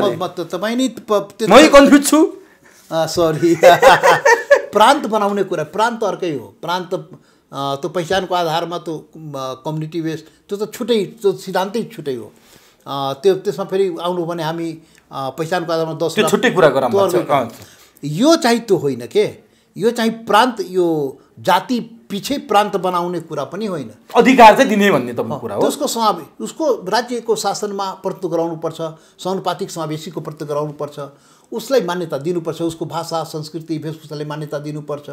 ऊ पनि देशको यो डिग्निटी सबैको हुनुपर्छ भन्ने। बिल्कुल, बस एउटा शब्द भने डिग्निटी भनेको नेपालीको डिग्निटीको रक्षा हुनुपर्छ। नेपालीको बिल्कुल हरेक नेपालीको, हरेक जातिको। एक शब्दमा भन्ने भने हरेक नेपालीको डिग्निटीको रक्षा हुनुपर्छ, हरेक जातिको डिग्निटीको रक्षा हुनुपर्छ, हरेक समुदायको पहिचानको रक्षा हुनु। आत्मगौरव भनेको नेपालीको आत्मगौरव, कुनै बहुराष्ट्र भने त्यो बस त्यो त्यसको स्थापना गर्नु। अब यो देश विभाजन गर्ने कमजोर, त्यो देश कमजोर नहोस् त्यसको लागि यो चाहियो। अब नि अब तपाईँहरूले यति गर्नुभयो, पार्टी स्थापना गर्नुभयो, स्थापना गर्दा गर्दै तपाईँहरूमाथि त अपहरणको मुद्दा पनि लागेको छ। फेरि तपाईँहरूमाथि जस्तो सांसद अपहरण गरेर महोत्तरीबाट चाहिँ डाक्टर सुरेन्द्र यादवले ल्याएको भन्ने कुरा, यसको उजुरी गर्ने एउटा पूर्व प्रधानमन्त्री जस्तो मान्छे बाबुराम भट्टराई, तपाईँहरू पूर्व मन्त्रीहरू, यस्तो भिआइपी मान्छेहरू पुलिसकोमा जानु पर्यो, पुलिसले मुद्दै दर्ता गर्दैन, फेरि फर्केर आउनु पर्यो, सरकारी वकिलकोमा जानु पर्यो, त्यहाँ पनि भएन भनेपछि कहाँबाट डिग्निटी भयो त? अब एउटा पूर्व प्रधानमन्त्री उजुरी गर्न पुलिसमा जानुपर्छ, उजुरी हुँदैन, फेरि अपहरणको आरोप उल्टो तपाईँहरूमाथि लागेर अर्को मुद्दा दर्ता भएको छ। फेरि त्यही नेपाली जनतालाई हामी भन्न खोजिया हो। हेर्नुहोस् डिग्निटी, नेपालीको डिग्निटीको अवस्था हेर्नुहोस्। यहाँ एउटा पूर्व प्रधानमन्त्री न्यायको लागि जाँदाखेरि, देशको पूर्व मन्त्री र सांसद न्यायको लागि जाँदाखेरि के हो उसको डिग्निटी, उसको आत्मस्वाभिमानको रक्षा भइरहेको छ कि छैन? नेपाली जनता हेर, नेपाली जनताले हेऱ्यो नि त। कानुनको शासन देखिएन, हुकुमी शासन देखियो। हुकुमबाट आयो बेचाराले, त्यो चाहिँ कताबाट हुकुम आयो गर्दैन भनिदियो, ल जहाँ जानु छ जानुहोस्, हामी त गर्न सक्दैन भनेर भनिदियो। नेपाली जनता देख्यो नि त। हो यही हो, यो चाहिँ नेपाली जनताले देखाउनु जरुरी पनि थियो। हामी गयौँ, खैर यो त प्रोसेसमा छ। यो त नेपाली जनताले अब त्यो समीक्षा गर्दै जान्छ, न्याय गर्दै जान्छ। यो त पापको घरा भर्दा भर्दा कुनै दिन फुट्छ के। यो इन्तजार गर्नुहोस् न, पापको घरा भरिरहेछ के। तर बाबुराम भट्टराई र उहाँको स्वकीय सचिव विश्वदीप पाण्डेमाथि पनि त साइबर क्राइमको मुद्दा छ। अब तपाईँहरूकै चाहिँ हाम्रो त्यो त के भने, त्यो त आङ्काजी शेर्पा लगायतमा अपहरणको मुद्दा छ। हो राइट त म भने नि, उसले त अपहरण त गर्यो, अब उसमाथि त मुद्दा त लाग्यो, नलागे पनि भोलि लाग्थ्यो, पर्सि लाग्थ्यो। अब उसको चाहिँ अब फिर्ता गराउनलाई रे, अब त मैले पनि तपाईँ फिर्ता लिनुहोस्, जोगिनलाई, आफू गरेको अपराधबाट जोगिनलाई त्यो चाहिँ काउन्टरमा त्यस्तो प्रदर्शन तपाईँले न्याय पाउँछौ भन्ने लागेको छ? कहीँबाट दबाब छ अरे प्रहरीमाथि, यो मुद्दा अगाडि नबढा भनेर दबाब छ भन्ने कुरा आइरहेको छ। यो सरकारबाट धेरै आशा गर्न बेकार छ।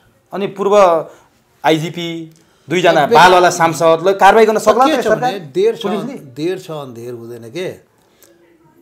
देर होला त अन्धेर हुँदैन नि। आज नपाए भोलि पाउला नि, भोलि नपाए पर्सि पाउला। अरे जनताको ताकत सबभन्दा ठुलो ताकत हो। त्यो जनताको ताकतले न्याय दिलाउँछ नि त। निर्मला पन्तको हत्यारा के भन्छ नि, यो हत्यारा बलात्कारीलाई त यो सरकारले गरेन त कुनै दिन त पाप कराउँछ, त्यो आउँछ के। त्यो तपाईँको आशा छ यो न्याय पाइन्छ भन्ने? त्यो वाइड बडीका अपराधीहरू लुकिरहेछ नि, कुनै दिन आउँछ हेर्नु होला। त्यो सुनकाण्डका हत्यारा के भन्छ नि, यो आउँछ, भ्रष्टाचारीहरू आउँछ। नेपाली जनता छोड्दैन, बालुवाटारको आएन त आउँछ। त्यो भनाइको मतलब उसैको जो गरेको अब उही रक्षा गर्ने वो त कसरी हुन्छ? अनि त्यो समय आउला के, आशा छ। त्यो हुन्छ अब नि, अब तपाईँहरू त मिल्न त मिल्नुभयो, अप्पर झट्को मिलाई अब पद बाँडफाँड गर्न, कसलाई अध्यक्ष बनाउन, यो सबै गर्न धेरै गाह्रो भएको छ। यिनीहरू त फेरि गर्वमै टुट्छन् क्या हो भन्छन्।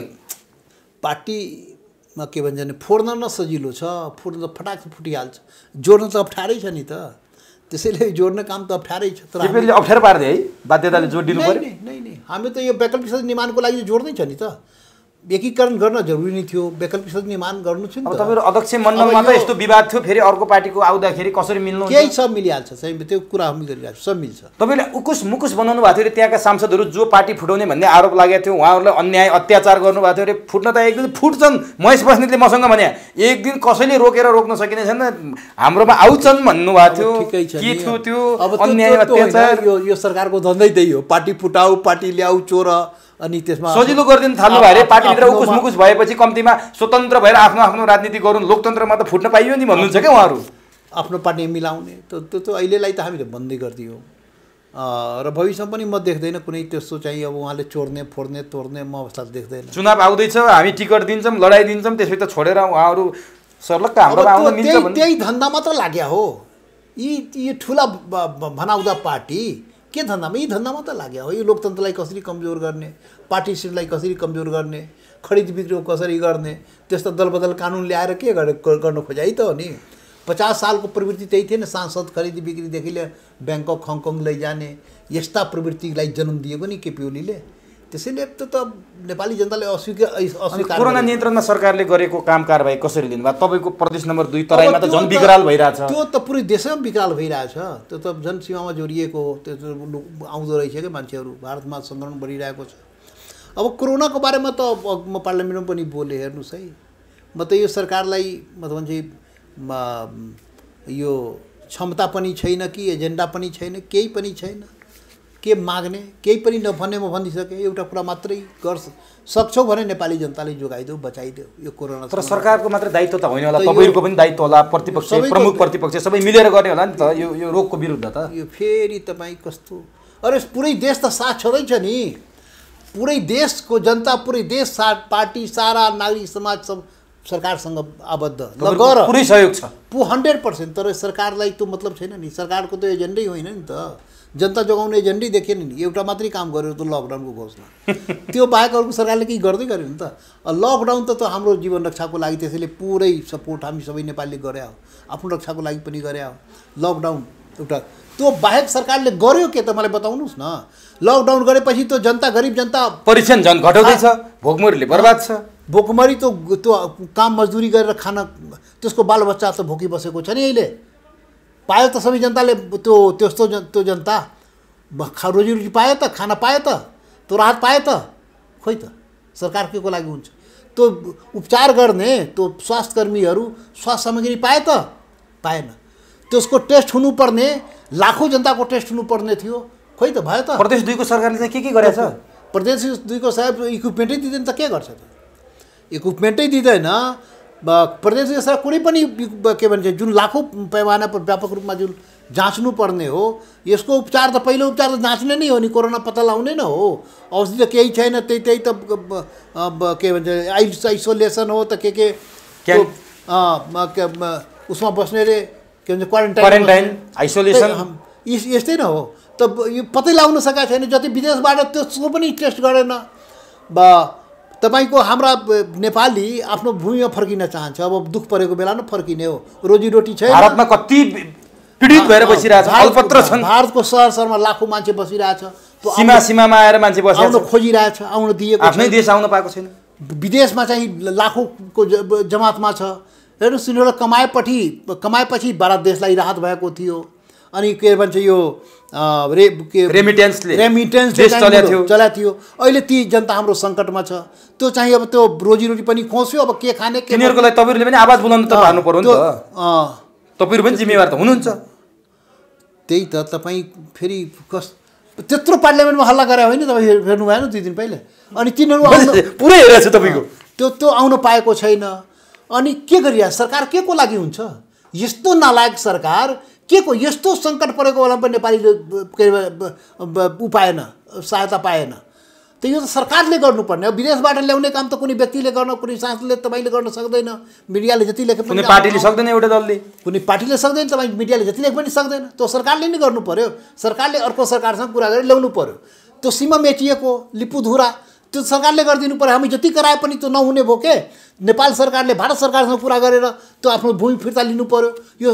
यो मतलब सरकारले गर्नुपर्ने काम सरकारबाट नै हुन्छ के, त्यसले सरकारले त्यो केही पनि गर्न तयार छैन, केही पनि उसको दायित्व जिम्मेवारी छैन जस्तो त्यो खोखला नारा लगायो, स्टेटमेन्ट निकाल्यो, त्यही विज्ञप्ति चाहिँ निकाल्यो, त्यो सरकारको काम हो। विज्ञप्ति निकालेर चाहिँ त्यो सुख पाइन्छ? हुँदैन के। त्यो जमिन फिर्ता चाहिन्छ। हाम्रो जग्गा हो भने 10 प्रमाण देखाऊ, 1-1 इन्ची जमिन हामीलाई चाहिन्छ, नेपालको भूभा हो, नेपालले चाहिन्छ। आफ्नो प्रमाण लिएर सरकारसँग गर, अर्को जुन सरकार जहाँसम्म सीमा जोडियो, जहाँ विवाद, त्यो सरकारसँग गर र आफ्नो जमिन चाहिँ ल्याऊ। तपाईँहरूको यही हो स्पष्ट होइन, सम्पूर्ण नेपालीको धारणा, अब अन्तिममा सम्पूर्ण नेपालीको एउटा मात्रै धारणा हो, खोखला नारा नलाऊ, आफ्नो 1-1 इन्ची जमिन, आफ्नो 10 प्रमाण जे छ त्यो लिएर सरकारसँग कुरा गर। र यो चाहिँ फेरि यो सडकमा नारा लाएर र मोदीको पुतला जलाएर वा सिपिङको पुतला जलाएर समस्या समाधान हुँदैन। दुई देशको सम्बन्ध बिगार्ने बाहेक अरू कामै हुँदैन। र सम्बन्ध कुनै पनि हालतमा बिग्रिन दिनुहुन्न। छिमेकीसँगको सबैसँग ब्यालेन्समा राख्नुपर्छ, सन्तुलित हुनुपर्छ। त्यो पनि छिमेकीसँग, अरे तपाईँ दोस्त बदल्न सक्नुहुन्छ, छिमेकी बदल्न सक्नुहुन्न के। त्यो छिमेकी भनेको छिमेकी हो, तर लास्टै हेपेर ठुल दाजु नै भएपछि त बोल्न पर्ला नि त। ठुल दाजु भएर के बदल्न सक्नुहुन्न के, छिमेकी त रहन्छ नि त। त्यसको प्रतिरोध त गर्नु पर्यो नि। त्यो त सरकारको काम हो, प्रतिरोध गर्ने सरकारको काम हो। के भन्छ, जनताले सरकार विरुद्ध आन्दोलन गर्नु पर्यो, यसको मतलब। जनताले त सरकारलाई त जे जति गर्न सकिन्छ, यहाँ त उल्टो सरकारको विरुद्धमा कहिले गर्छ त। यो त भारतीय दूतावासमा गएर भारतको विरुद्ध नेपाली जनताले भारतको विरुद्ध गर्ने हो, नेपाली जनताले आफ्नो सरकारले दबाब दिने हो। ए तिमी किन नगरेको? राष्ट्रघाती तिमी गरेन भने तिमी राष्ट्रघाती नालायक, आफ्नो सरकारलाई दबाब दिने हो भन्ने हो के? तपाईहरुले पनि दिनु पर्यो नि त दबाब सरकारले। बाबा त आन्दोलन गरेर दिनु पर्यो। संसदमा बोल्नु भएको छ। तपाईँ यो मिडियामा जुन बोलिरहेको छु त्यही त बोलिरहेको छु। अहिले लकडाउनको बेला जुलुस निकाल्न मिल्छ? त्यसैले यो चाहिँ यो तरिका प्रवृत्ति यो चाहिँ गलत दिशामा नेपालमा गइदिन्छ के? समस्या समाधानको सट्टा बिग्रिदिन्छ। गर्नुपर्ने तरिका यो हो। अर्को भइरहेछ। अर्को भाइ कूटनीतिक स्तरबाट सरकारी स्तरबाट गर्नुपर्ने समाधान हो। दबाब आफ्नो सरकारमा दिनुपर्ने। अब यहाँ जुलुस नाराहरूको देशको विरुद्धमा लाउनु। तर हाम्रो सेना, हाम्रो पुलिस, सशस्त्र पुलिस सीमामा गएर सुरक्षा दिन त सक्थ्यो नि त। सीमामा आज कोही पनि छैन। यो काम कसको सरकारको होइन? त्यो सरकारले खटाउनु पर्यो। त्यही त, त्यसको लागि आफ्नो सरकारलाई दबाब बनाउनुपर्छ, आफ्नो सरकारलाई भन्नुपर्छ। अनि त्यो चाहिँ कहिले सुन्नुभयो? आफ्नो सरकारको विरुद्धमा यहाँ नारा लगाएको हो, सुन्नुभयो त? यो नस्लीय चिन्तन सोच बोकेका यस्ता प्रवृत्तिहरू सडकमा नारा लाउन जान्छ अर्को देशको विरुद्धमा, अर्को देशको प्रधानमन्त्रीको पुतला जलाउँछ। यसले समस्या समाधान गर्दैन के? समस्या समाधान गर्ने आफ्नो सरकारले जति हामी सरकार उत्तरदायी हुनु पर्यो। दुईटै सहयोग पनि गर्ने, दबाब पनि दिने। सहयोग त हामी गरेकै छौँ, गर भनेकै हो। सरकार गरेन भने त्यसलाई दबाब दिनुपर्छ। अर्को सरकारले के अरे उसमा होइन, अर्को देशको विरुद्ध होइन, मतलबै छैन। त्यसले समाज समाधान गर्दैन, सम्बन्ध बिगार्ने बाहेक कामै गर्दैन के? ठिक छ। अब अन्तिममा अब तपाईँहरूको पार्टी जोडिएको छ, लकडाउन छ, हुन त बैठक बसिरहनु भएको छ, आज पनि बैठक चलिरहेको थियो। अब यसको पद विभाजन, अध्यक्ष, उपाध्यक्ष, महामन्त्री, यो चाहिँ तपाईँले कहिले? यो सबै हामी विधान बनाउँछौँ। अहिले तल हाम्रो जुन बैठक भइरहेछ विधानको सम्बन्धमा, घोषणापत्रको सम्बन्धमा भइरहेछ। हामी दुवै जो पुरानो पार्टी छौँ, राजपा र समाजवादी, कस्तो विधान बनाउने हामी छलफल गर्दैछौँ र एउटा वैधानिक संरचना तयार गर्छौँ। त्यो सबैलाई समेट्छौँ। हामी सबै काम थुप्रो छ। हाम्रो कुनै पनि साथी हाम्रो कामबाट के अरे कामविहीन हुँदैन। र जति हाम्रो अध्यक्षदेखि लिएर सदस्यसम्म सबै कमिटी, वार्ड कमिटीदेखि लिएर केन्द्रीय कमिटीसम्म सबैको व्यवस्थापन हामी गर्छौँ। नेकपा मोडलमा जानुहुन्छ, बहुअध्यक्ष हुन्छ, समय लाग्छ। नै नेकपा मोडलको त रद्दी हाम्रो कार्यविभाजन छ। पद नाम जे दिए पनि कार्यविभाजन सहितको अध्यक्ष एउटा मात्रै हुन्छ। अध्यक्ष होइन, अध्यक्ष विभिन्न हुन सक्छ तर जिम्मेवारीका साथ हुन्छ। जस्तै समाजवादीमा छ नि संघीय परिषदको अध्यक्ष एउटा जिम्मा भयो, केन्द्रीय समितिको अध्यक्ष एउटा जिम्मेवार भयो।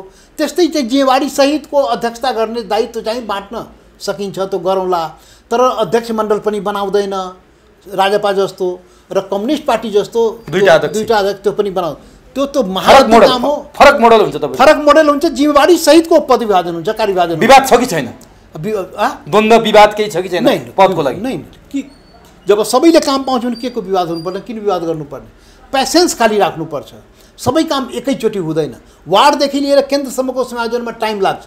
वार्डदेखि लिएर केन्द्रीय नेताहरू सबैको समायोजन बिस्तारै बिस्तारै नै हुने हो। एकैचोटि एकै ओभरनाइटमा त हुँदैन। त्यसैले त्यो चाहिँ अलिक पर्खिनुपर्छ। सबैले व्यवस्थापन हुन्छ, सबैको व्यवस्थापन, सबैले काम पाउँछ र एउटा राष्ट्रिय शक्ति, वैकल्पिक शक्ति निर्माण हुन्छ। तपाईँ लेखेर राख्नु होला। हामी यो देशलाई, नेपाली जनतालाई यो 30 वर्षदेखि यो कम्युनिस्टबाट पहिले नै के भन्छ टायर्ड भइसक्यो। यो त भनेको फायर्ड बुलेट म अस्ति भने नि, यो कम्युनिस्ट र काङ्ग्रेस। तपाईँको पदाधिकारीहरूको नाम हामीले सुन्न, पढ्न, लेख्न पाऊँ। हस् हस्।